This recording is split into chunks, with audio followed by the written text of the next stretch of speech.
ఓం శ్రీరభ్యో నమః. హరి ఓం శ్రీమహాగణాధిపతయే నమః. శ్రీమహాసరస్వత్యై నమః. శ్రీగురుభ్యో నమః. హరి ఓం. జగతం పితరం వందే పార్వతీ పరమేశ్వరం. సర్వతం పార్వతీ పరమేశ్వరానుగ్రహసిద్ధ్యర్థే. ఫిబ్రవరి నెల 17వ తారీఖుని మంగళవారం, మాఘ బహుళ అమావాస్య. ఆ రోజు రాహుగ్రస్త కంకణాకార సూర్యగ్రహణం ఏర్పడుతోంది. ఈ గ్రహణం రోజు నుండి ప్రారంభమయ్యి 17వ తారీఖు మంగళవారం మాఘ బహుళ అమావాస్య నుండి ప్రారంభమయ్యి 1వ తారీఖు మార్చి 2026 వరకు కూడా 5 గ్రహాలు మిథున లగ్నంలోకి రావడము, ఈ పంచగ్రహాల కూటమి వాటి యొక్క ప్రభావం వల్ల ఏ రాశి వారు ఆర్థికంగా ఇబ్బందులు పాలవుతారు, ఏ రాశి వారికి అదృష్ట యోగం కలిగేటువంటి అవకాశం లభిస్తోంది, 5 గ్రహాలు ఒకే స్థానంలో ఉచ్చస్థితిలో చూస్తున్నాయా, లేక శనీశ్వరుని మూల త్రికోణంలో చూస్తుందా, గురువుని బలాయుక్తంతో అయ్యే విధంగా ఈ పంచగ్రహ కూటముల యొక్క ప్రభావం ఉంటుందా, కేతుస్థానం ఆధారపడి మేషం నుంచి మొదలుకొని మీనం వరకు కూడా ఈ పంచగ్రహ కూటమి యొక్క ప్రభావం వల్ల ఏదన్నా పెను ప్రమాదాలు ఏర్పడేటువంటి సూచనలు ఉన్నాయా, అసలు ఫిబ్రవరి 17వ తారీఖు నుంచి మార్చి 1వ తారీఖు వరకు కూడా ఏ విధమైనటువంటి మార్పులు మీ యొక్క జాతకంలో జరుగుతున్నాయి, ఏ రాశి వారు వేదాంత పరంగా లేదా వైజ్ఞాన పరంగా లేదా ఆధ్యాత్మిక పరంగా వారి యొక్క రంగాలు మార్చుకునేటువంటి అవకాశం ఏర్పడుతోంది, ఒంటరితనం అనేటువంటిది ఏ రాశి వారిని ఒంటరితనంగా చేయబడుతున్నారు, బంధువర్గం నుంచి దూరంగా నెట్టివేయబడేటువంటి రాసుల వారు ఎవరు, మీరు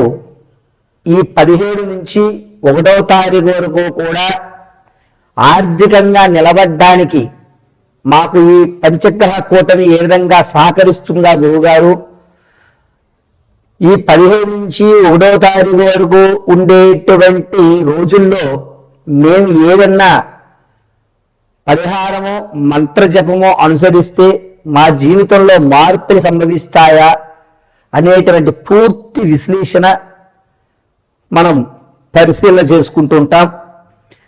అయితే ఫిబ్రవరిలో 17వ తారీఖున మాఘ బహుళ అమావాస్య గ్రహణము. ఆ గ్రహణం మన భారతదేశంలో కనబడకపోవడం, కానీ గోచార రీత్యా జాతకాల్లో 5 గ్రహాలైనటువంటి రవి, చంద్రుడు, బుధుడు, శుక్రుడు, రాహువు, ఇది ఒకసారి రిపీట్ చేసుకోనన్నా. పంచగ్రహ కూటములైనటువంటి 5 గ్రహాలు రవి, చంద్రుడు, బుధుడు, శుక్రుడు, రాహువు, ఈ 5 గ్రహాలు కూడా ఒకే స్థానంలోకి ఏర్పడడం వల్ల మన జీవితంలో జరిగేటువంటి మార్పులు ఏమిటి అని వాటి యొక్క వివరణని పూర్తిగా మనం మేషం నుంచి మొదలు పెట్టుకుని మీనం వరకు కూడా ఒక్కసారి పరిశీలన చేద్దాం. ఈ పరిశీలనలో మీకు కావలసిన రెమెడీలు, ఇంట్లో ఉండి మీరు ఆచరించదగ్గ పరిష్కారాలు తెలియజేయడం జరుగుతుంది. అయితే ఈ పరిహారాలన్నింటినీ కూడా మీరు అమ్మవారి అనుగ్రహంతో చక్కగా ఇంటి వద్ద నిర్వర్తించుకుని సకల ఆర్థిక ఆరోగ్య స్థితిగతులతో ఉన్నతమైన స్థితిగతులతో ఉండాలని మనస్ఫూర్తిగా కోరుకుంటూ పంచగ్రహ కూటమిలో వల్ల జరిగేటువంటి మార్పుల్ని మనం ఇప్పుడు చర్చించుకుందాం. ఫిబ్రవరి నెల 17వ తారీఖున మాఘ బహుళ అమావాస్య మంగళవారం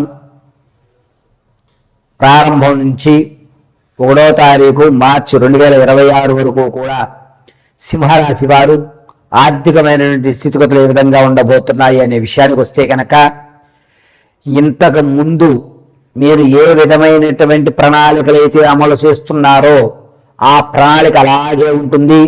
ప్రణాళికలో ఎక్కడ ఎటువంటి మార్పులు సంభవించడం లేదు.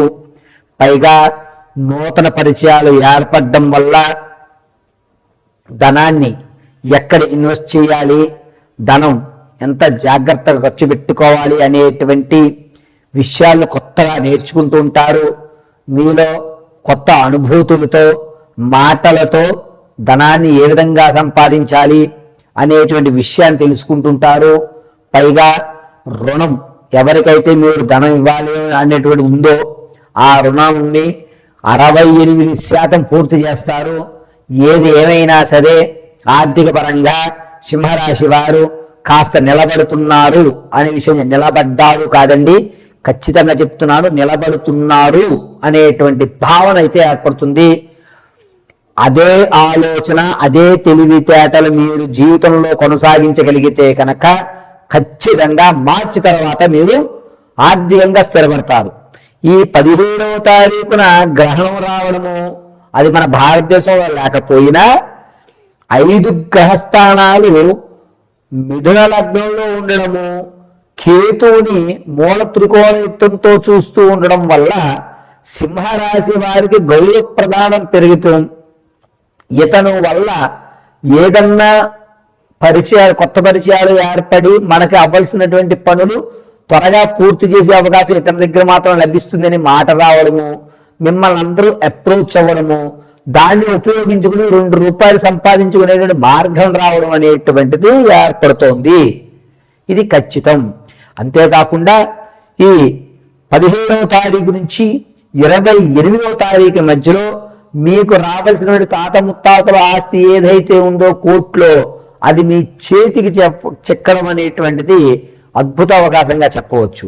పైగా ఈ సింహరాశి వారికి పంచగ్రహ కూటమి వల్ల మానసికంగా కొంచెం ఇబ్బంది కలిగినా, అంటే మిమ్మల్ని నమ్మించి మోసం చేసినా, లేకపోతే మీరు ప్రేమించిన వాళ్ళని విడిచిపెట్టేసేటువంటి అవకాశాలు ఏర్పడడం వల్ల కొంచెం ఇబ్బంది కలుగుతుంది. కానీ ఆ ఇబ్బందిని మీరు ఏ విధంగా అధిగమిస్తారు అంటే, వీళ్ళు ఉంటేనా నా జీవితం, వీళ్ళు లేకపోయినా నేను జీవించి చూపించగలను అన్న ఒక సంకల్పం అయితే ఏర్పడుతుంది. దీనివల్ల మీ మీద మీకు, మీ మైండ్ మీద మీకు ఒక కంట్రోల్ అనేటువంటిది ఏర్పడేటువంటి అవకాశం లభిస్తుంది. కాబట్టి సింహరాశి వారికి పంచగ్రహ కూటమి కలిసి వచ్చేటువంటి సూచనగానే చెప్పచ్చు. అప్పులు పాలు అయ్యేటువంటి అవకాశం లేదు. అప్పులు పాలు అవ్వకుండా కొత్త మార్గాలు కనబడి ఆ అప్పుల నుంచి బయటపడేటువంటి మార్గాలు ఖచ్చితంగా ఫిబ్రవరి 19వ తారీఖు నుంచి 26వ తారీఖు మధ్యలో కనబడుతుంది. పైగా ఈ సింహరాశి వారికి ఈ నెల 17వ తారీఖు నుంచి 1వ తారీఖు మధ్యలో ఆరోగ్యం విషయంలో కొంచెం జాగ్రత్తగా ఉండండి. కిడ్నీలో స్టోన్స్ ఏర్పడడం కానీ, కిడ్నీకి సంబంధించిన కొన్ని ఇబ్బందులు కానీ ఎదుర్కొంటున్నారు. డాక్టర్ గారి పర్యవేక్షణలోనే ఉండండి. ప్రతిరోజు కూడా మీ ఇంట్లో అమ్మవారి ప్రతిమకు తెల్లటి పుష్పాలతో లలితా సహస్రనామం చెబుతూ అర్చన చెయ్యండి. అమ్మవారి అనుగ్రహంతో మీకు ఉండేటువంటి ఆరోగ్య సమస్య దూరం అవుతుంది.